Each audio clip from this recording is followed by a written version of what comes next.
Okay, so I've been reading this books now for about 2 years, and something interesting that I've done. I've uh, I've really started to branch out into not just motivational, not just inspirational, but I've went into more about becoming financially independent. And what I've learned is financially independent doesn't mean just rich. It doesn't mean wealthy. It means having a quality of life that in itself is rich. And one of the books I've been reading here lately is called The Richest Man in Babylon, and it's written by a guy named George Clayson, and it's absolutely it's a phenomenal book. It was written back in the early 20th century. It's in a little bit more old style English. You do have to slow down and you have to just read as it's written. And I can tell you, if you slow down, a lot of us today we want to speed read. We want everything right now. But if you sit down and you read Richest Man in Babylon, um, and you read it at the pace that it's written, it's I got to tell you, it's just got some amazing things in it. And um, I was wanting to share some of these things that's been having me think about lately. For a long time, I always believed, obviously, in paying your bills, but I would literally take every dime that I had and I would pay as many bills as I could the week that I would get paid, even if the bills were not due within the next week to 2 weeks before I would get paid again. I literally spent all this money, and I would then find myself, after I had been to the bank and been to the post office, I would always sit there and say, I'm broke again. And this had gone on for years and years.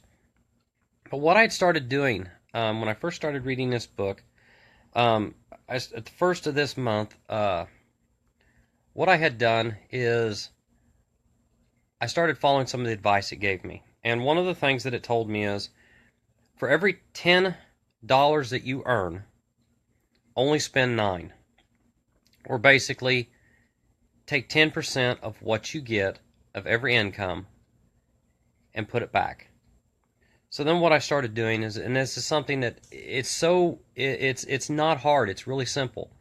Let's say you get, uh, let's say that you get a paycheck, and let's say your paycheck's $450. Take $45, set it aside. That's not even a part of your check. What they find out is that most people never ever miss 10% of any income that they've ever earned. I myself thought, oh, I can't, I live check to check and I've got to have this and that.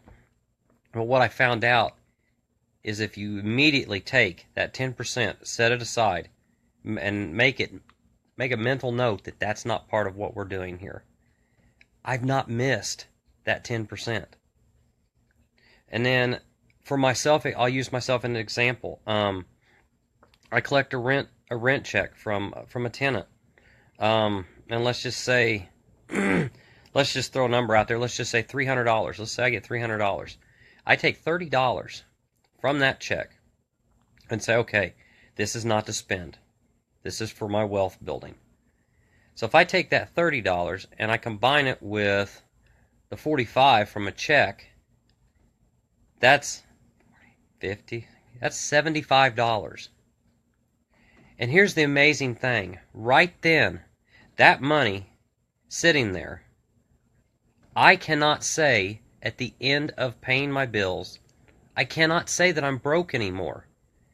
That right there is an absolute breakthrough. And that's the sad thing is, so many people don't understand that it is, to start with, that simple. It's that simplex. The simply taking the 10% and holding it back can not only create wealth, but it can instantly bring you out of that I'm flat broke mentality. And that isn't a wonderful thing. But also what'll happen is, when you can start doing that and you start seeing the growth, 10% here, 10% there, and let's say somebody comes up to you and says, hey, I forgot, I borrowed, $20 off of you last week. I completely forgot to give it back to you. Here's the 20. whether it's a week or a month, you've learned to live without that 20. And here's two things you could do. You can take all of it and say, I've lived without it. I can put it in the bank. Or you can reward yourself for being disciplined.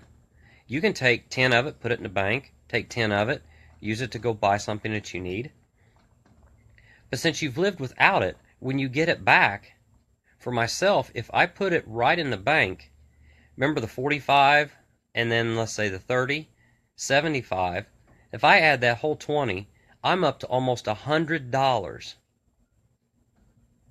And it may not sound like a much in today's term, but if you live check to check, within the course of a week or two, to say, I have $100 in the bank now, or I have $100 here, or $100 there, that is an amazing feeling, and that is an amazing confidence booster to know that you're on the path to not just building your wealth, but to increasing your richness in life. But part of that also comes from budgeting your expenses. Now, budgeting is something that I never really have done because I just paid everything and then I was broke. But one thing I've started doing is I've started realizing that different things sell for different prices.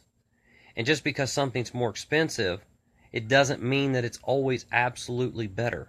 So if something, I'll use today for an example. I had a choice. I could either go to a local fast food restaurant, I could buy a number 5, which was about $7, or I could go to the local dollar store, buy 2 canned goods that have filled me up, and I'm very satisfied. I spent $1.95.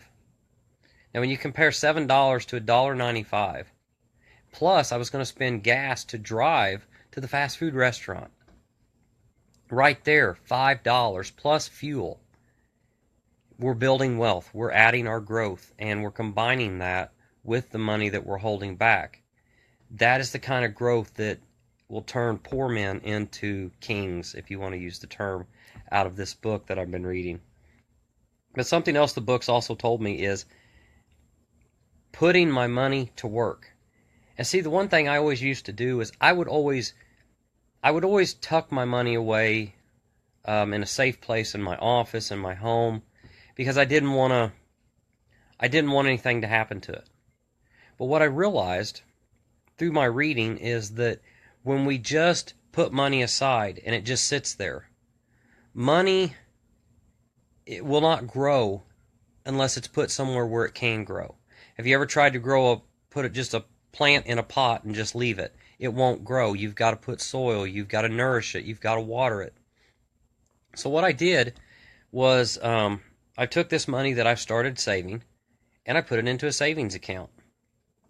Putting it into even just a basic savings account, the more 10% that I add to this, interest is going to be given to me on that will make money while I'm asleep. So then eventually that $100, when it rolls over for the next month, it might be $102, $103. And you may think, that's only $2 or $3, but here's the absolute cool thing. That was $2 or $3 that you got while you were sleeping.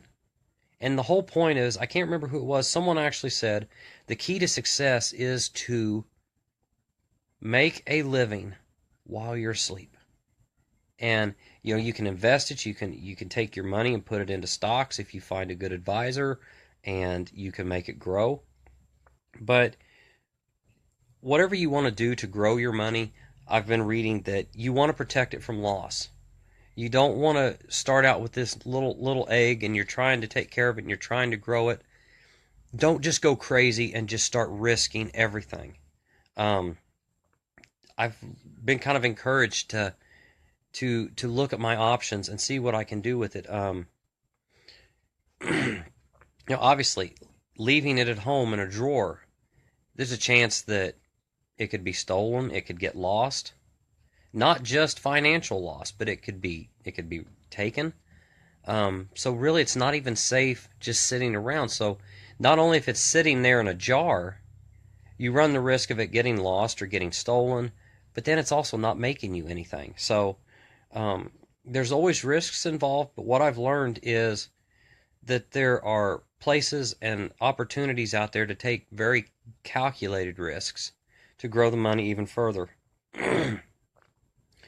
But one thing that I was reading, a story in the book, The Richest Man in Babylon, talked about the importance of owning your own home, the importance of owning your own property for the mental benefit of growing your richness in your life. And about a year ago, I bought my home,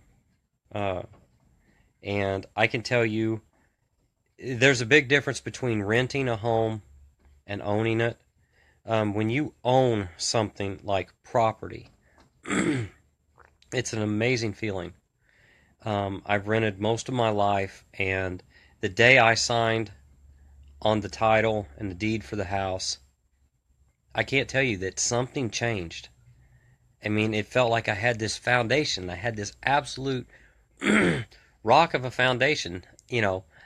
But, I mean, the thing is, you know, you're going to have a mortgage payment. You're going to have taxes. But here's the really cool thing. Those are your financial responsibilities that we have to meet in life. But as long as those are met, owning a home, no one can take that from us. No one can come in and say, hey, I need you out in 30 days. Or, you know, I'm going to sell the place, I need you out in a month. You know, it's yours. And that is a great place to have equity and build value in yourself. Because something that I've also been thinking about, like I said, this is a great book. You've got to read it. It's called Richest Man in Babylon by George Clason. And one of the other things that he talked about in this book is providing for your future, not just building your wealth for right now. And one thing that I've been trying to do over the years, as far as my children go, back when my children were very small, they're now 8, 10, and 14. When they were all very little, I went out and bought insurance on all of my children for their college education, so that when they turn 18 and can go to college, they're going to have money to help them. And not just a drop in the bucket. We're talking some real good financial assistance from early planning. And that will help not only my financial situation, because as we know, college tuition, you know, it can be up there sometimes. But you know, the planning ahead, protecting it from a loss, you know, having equity and value in owning your own property and your own items, you know, budgeting your expenses, and you know, taking 10%, and that's a loosely used percentage, but it's such an easy percentage to use. Doing all these things, it just, I can tell just since the start of 2018, things have changed, and it's an amazing thing. And I just wanted to share that because even if you don't get the book, I still want to encourage people from what I've learned so far in the book. I'm about halfway through it. It's just phenomenal read. But the thing that I've been learning from it is, too many times we in this world, we tend to feel that we can't do it. We tend to feel that it's not possible, when little tweaks here and little tweaks there can make a drastic, massive change in our plan of life. And it's what life is all about. Because we only go around this one time, so it's just a matter of doing it and getting it done. And I just wanted to share that with you today. I hope that it meant something, and I'm going to get off here. I've got some writing and some speech work to do, but just have a great day wherever you are, and take care, and God bless.